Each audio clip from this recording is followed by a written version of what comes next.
Selamat pagi semua anak-anak. Apa kabar hari ini? Wah, kayaknya semua sehat-sehat ya. Syukurlah. Saya lihat di sini kayaknya ada yang masih kurang-kurang bersemangat nih. Apakah belum makan pagi atau apa ini? Atau mungkin ada masalah atau apa ini? Coba jelaskan Bapak dulu. Oke, tetap semangat ya untuk mulai pelajaran kita hari ini. Ini pertemuan ketiga ya anak-anak. Oke, sebelum itu kita memohon pertolongan dari Tuhan untuk dapat menjalani perjalanan kita pada hari ini dengan baik. Saya minta salah satu dari anak-anak untuk pimpin kita dalam doa. Saya persilakan. Oke, doa selesai. Baik, terima kasih kepada Nak Angki yang sudah memimpin kita dalam doa pembuka hari ini. Nah, anak-anak, kali ini kita akan belajar tentang keselamatan dan kesehatan kerja. Nah, sebelum kita mulai pelajaran kita hari ini, Bapak mau tanya dulu kepada anak-anak, apakah ada yang tahu apa arti dari keselamatan dan kesehatan kerja? Belum ada yang tahu ya? Oke, Bapak jelaskan dulu ya. Apa itu keselamatan dan kesehatan kerja? Keselamatan dan kesehatan kerja atau ketiga itu adalah sebuah persyaratan yang harus dilakukan oleh para pekerja, baik itu pekerja lapangan ataupun konsultan pengawas. Ini gunanya untuk melindungi kita dari kecelakaan yang tidak kita duga itu dalam pekerjaan, ya. Itu mungkin sekilas. Nah, untuk mengetahui lebih dalam lagi, di sini kita harus mengetahui apa saja kelengkapan administrasi dari K3 itu sendiri atau keselamatan kesehatan kerja itu sendiri. Oke, yang pertama anak-anak, di sini pendaftaran proyek ke Departemen Tenaga Kerja setempat itu adalah kelengkapan administrasi yang pertama yang harus dilakukan. Yang berikutnya lagi ada pendaftaran dan pembayaran asuransi tanpa kerja, ya, atau ASTE. Yang berikut lagi pendaftaran dan pembayaran asuransi lainnya itu bila diisyaratkan oleh proyek. Yang ketiga, izin dari kantor Kim Praswil tentang penggunaan jalan atau jembatan. Ya, ini untuk izin dari kantor ya, penggunaan jalan untuk pekerjaan jalan ataupun jembatan yang menuju lokasi untuk lalu lintas alat berat. Yang berikut yaitu keterangan baik pakai untuk alat maupun alat berat ataupun alat ringan dari instansi yang berwenang memberikan rekomendasi, ya. Dan yang terakhir itu pemberitahuan kepada pemerintah atau lingkungan setempat. Itu adalah beberapa kelengkapan administrasi tentang K3. Nah, paham ya anak-anak? Oke, kita masuk yang berikutnya, yaitu tentang penyusunan safety plan. Oke, anak-anak, penyusunan safety plan juga ini merupakan hal yang sangat penting. Safety plan sendiri adalah rencana pelaksanaan keselamatan dan kesehatan kerja untuk proyek-proyek yang bertujuan agar dalam pelaksanaan nantinya itu proyek akan aman dari kecelakaan dan segala bahaya penyakit ataupun sehingga kita bisa menghasilkan produktivitas kerja yang tinggi. Yang seperti Bapak jelaskan tadi yang awal itu, bahwa ketiga ini sangat penting ya, itu dalam proses pekerjaan kita di lapangan. Nah, sehingga safety plan ini berisi pembukaan yang berisi itu gambaran proyek dan juga pokok perhatian untuk kegiatan ketiga. Yang berikut risiko kecelakaan dan pencegahannya. Ya, ini ya tentang ketiga. Itu isi-isi dari ketiganya itu. Berikutnya lagi itu ada tata cara pengoperasian peralatan, yaitu tata cara kita menggunakan peralatan-peralatan ketiga ini. Yang terakhir, alamat instansi terkait. Itu bisa rumah sakit, polisi, detnaker, atau dinas pemadam kebakaran ya. Oke, kita masuk yang berikut lagi, pelaksanaan kegiatan ketiga di lapangan. Yang duduk paling belakang itu tolong perhatikan ke sini ya. Bapak sedang terangkan di sini, tolong diperhatikan ya, supaya nanti Bapak tanya kepada anak-anak ada yang bisa menjawab. Tolong yang di belakang tadi itu, yang ada senyum-senyum tadi itu, maju ke depan, duduk di depan sini ya, maju ke depan sini. Oke, baik, Bapak lanjut ya. Yang berikut yaitu pelaksanaan kegiatan ketiga di lapangan ya. Kegiatan ketiga di lapangan atau kegiatan keselamatan dan kesehatan kerja di lapangan anak-anak itu berupa pelaksanaan safety plan ya, atau proyeknya itu melalui kerjasama dengan instansi-instansi yang terkait tentang kegiatan keselamatan dan kesehatan kerja, yaitu detnaker, polisi, ataupun rumah sakit ya. Inilah ketiga, dia bekerja sama dengan para instansi-instansi yang berkaitan dengan keselamatan dan kesehatan kerja juga.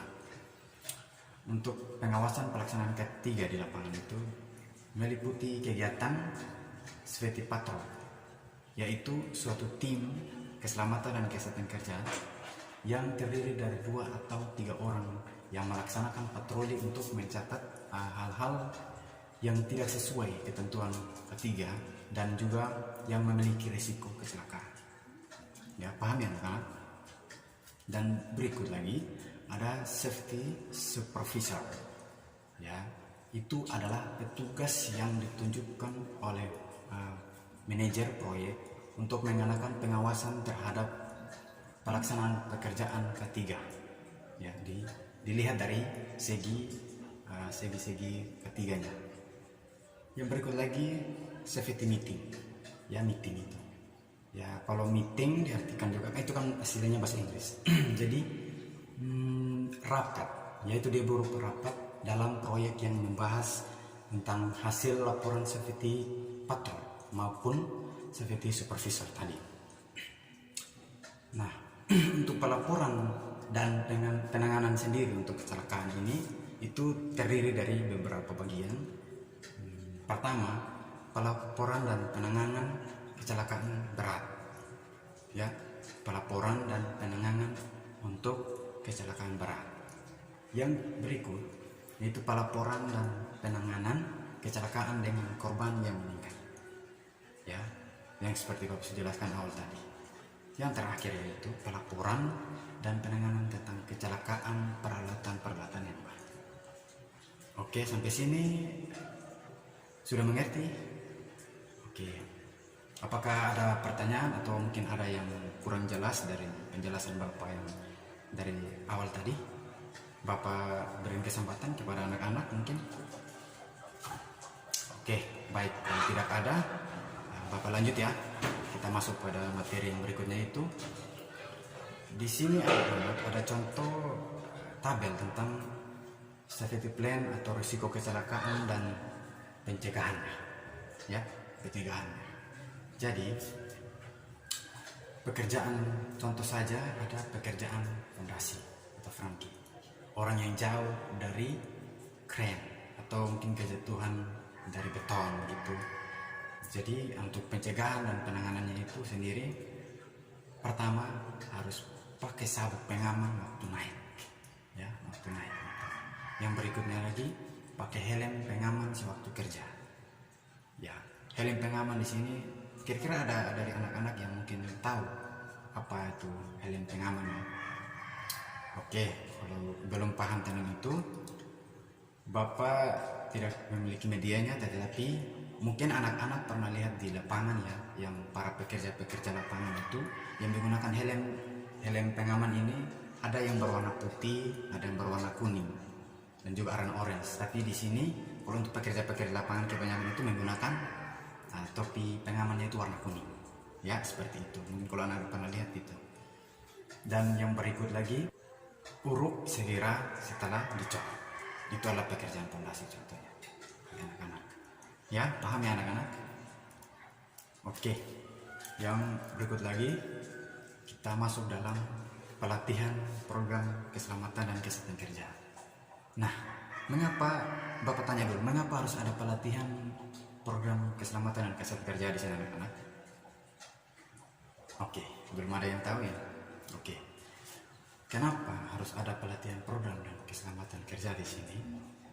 Itu supaya pada saat nanti pelaksanaannya di lapangan tidak ada yang bingung, atau mungkin dia waktu pekerjaannya di lapangan cara menggunakan alat ini dia tidak bingung lagi. Contohnya bagaimana cara menggunakan sabuk pengaman. Nah, dia tidak bingung lagi karena sudah tahu cara-cara menggunakannya. Ya. Nah, untuk pelatihan secara umumnya saja itu dengan materi pelatihan tentang panduan-panduan keselamatan kesehatan kerja anak-anak. Yaitu pertama, pedoman praktis pelaksanaan keselamatan dan kesehatan kerja pada proyek bangunan gedung. Itu pedoman praktisnya, ya harus ada untuk pedoman pelatihan program ketiga itu di dalam pekerjaan proyek bangunan. Ya, yang berikut penanganan, penyimpanan dan pemeliharaan material. Ya, material di sini maksudnya itu yaitu material-material dalam bangunan, yaitu contoh pasir, mungkin semen, ya kerikil, ataupun material-material lainnya yang dibutuhkan penanganannya ataupun penyimpanan dan pemeliharaan agar masih tetap bisa digunakan material-material tersebut. Yang berikut, keselamatan dan kesehatan kerja dalam pekerjaan sipil. Ya, sipil itu dia hampir sama dengan pekerjaan bangunan, itu ya pekerjaan bangunan sipil itu seperti jembatan, jalan, bangunan gedung, juga bendungan ataupun pekerjaan-pekerjaan sipil dan sejenisnya. Yang berikut lagi yaitu keselamatan dan kesehatan kerja dalam pekerjaan finishing luar.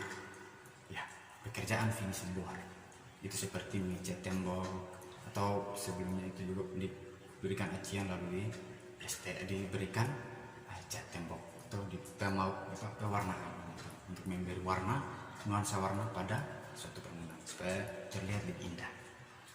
Yang berikut yaitu keselamatan dan kesehatan kerja dalam pekerjaan mekanikal dan elektrikal. Ya, lagi untuk pekerjaan keselamatan dan kesehatan kerja ini dalam pekerjaan finishing, dalam bagging, pembesian, ya, rangka baja, pembetonan dan pembongkaran. Ya, ini untuk pekerjaan kolom ataupun pekerjaan pondasi, kolom dan juga balok ya. Ya, seperti itu anak. Apakah sudah mengerti? Apakah masih ada yang kurang jelas di sini anak-anak? Oke, baik. Ya, oke, kita masuk belajar materi yang berikutnya ya, yaitu tentang perlengkapan dan peralatan ketiga. Oke.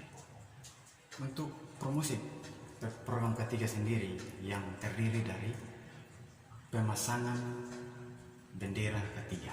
Ya, pemasangan bendera ketiga.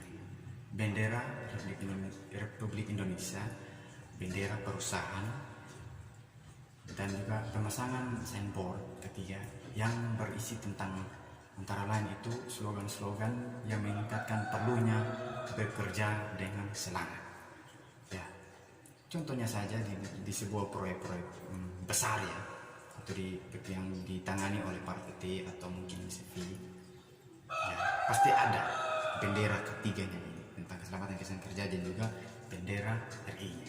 Itu untuk pekerjaan-pekerjaan proyek-proyek besar seperti bangunan-bangunan pemerintah. Ya, begitulah pekerjaannya. Yang berikut lagi yaitu sarana peralatan yang melekat pada orang atau disebut perlengkapan perlindungan diri. Ya, perlengkapan perlindungan diri.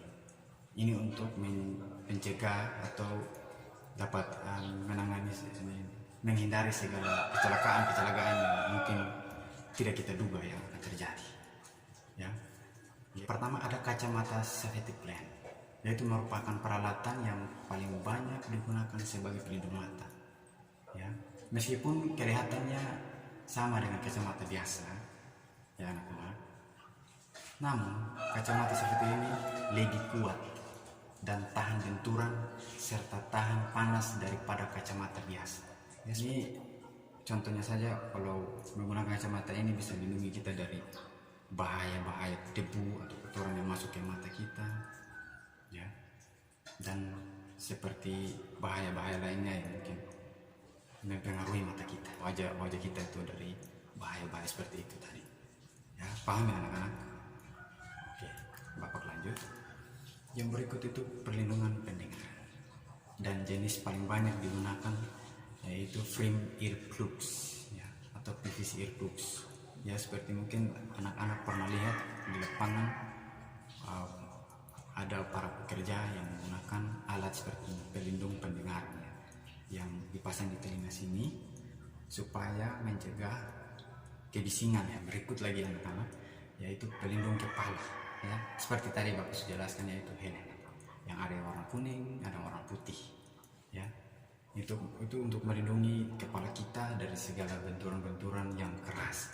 Ya, juga helm ini ya tahan dan kuat, ya, terhadap benturan-benturan mengenai pekerjaan yang bisa mengenai kepala kita. Mengerti anak-anak? Oke. Coba Bapak minta dulu salah satu dari anak-anak jelaskan apa tadi kegunaan helm. Ya, oke. Bagus. Anak Effendi bisa jawab, ya. Saya harap juga anak-anak yang lain ya bisa ya untuk menjawab atau mengerti, pahami pelajaran atau materi yang Bapak ajarkan hari ini, ya. Supaya ini juga merupakan suatu bekal untuk anak-anak nanti ketika melanjutkan pekerjaannya di bagian bidang konstruksi untuk kedepannya, ya. Contohnya anak-anak sudah bisa jadi kontraktor, jadi konsultan. Ya, ini ketiga ini harus diterapkan kepada pekerja-pekerja para karyawan, supaya ini melindungi mereka dari segala macam berbahaya kecelakaan. Paham ya anak-anak? Oke, yang berikut lagi ada sarung tangan atau pelindung tangan dengan berbagai jenis-jenisnya. Nah, kegunaan dari sarung tangan sendiri ini yaitu untuk melindungi tangan kita dari segala mara bahaya yang mengancam tangan kita, supaya tangan kita ini tetap aman. Dan yang terakhir itu peralatan P3K maksudnya, ya, peralatan P3K. Contohnya ketika ada para pekerja yang mengalami luka mungkin, ya, karena sudah ada peralatan P3K ini bisa diobati. Ya, itu fungsinya. Ini beberapa hal yang memang sangat penting, ya, dalam pelaksanaan kegiatan ketiga di lapangan, ya anak-anak. Jadi anak-anak paham semuanya? Oke, baik. Oke, yang berikut Bapak akan memberikan kepada anak-anak tugas kelompok, ya.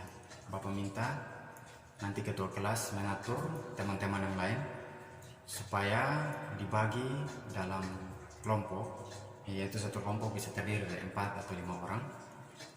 Yaitu tugasnya ini untuk dikerjakan, didiskusikan, ya, dalam kelompok, lalu minggu depan dipresentasikan. Paham ya? Sudah mengerti ya semuanya yang Bapak jelaskan ini? Apakah ada yang masih kurang jelas? Mungkin ada yang memberikan pertanyaan dari anak-anak? Bapak persilakan. Oke, kalau tidak ada, Bapak harap pelajaran atau materi yang Bapak berikan hari ini anak-anak belajar lagi di rumah, ya. Cari-cari lagi referensi-referensi. Tidak hanya saja mengikuti satu materi ini atau satu buku ini saja, tetapi sekarang zaman sudah berbeda, ya anak-anak.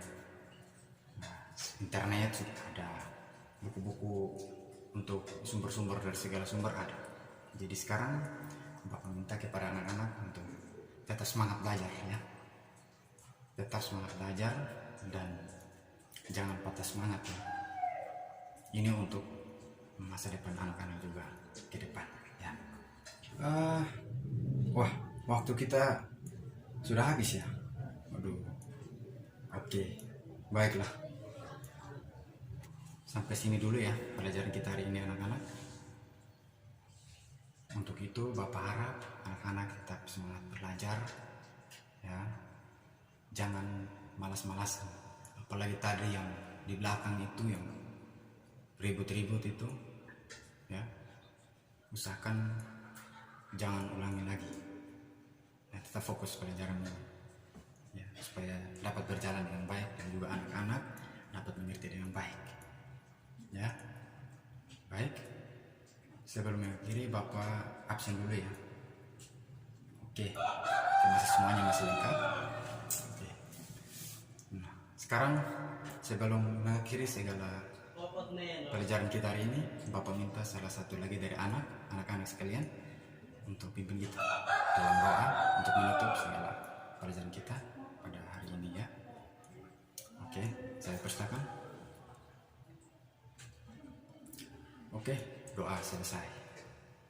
Oke, selamat siang ya anak-anak semua. Oh ya, jangan lupa untuk tugasnya dikerjakan.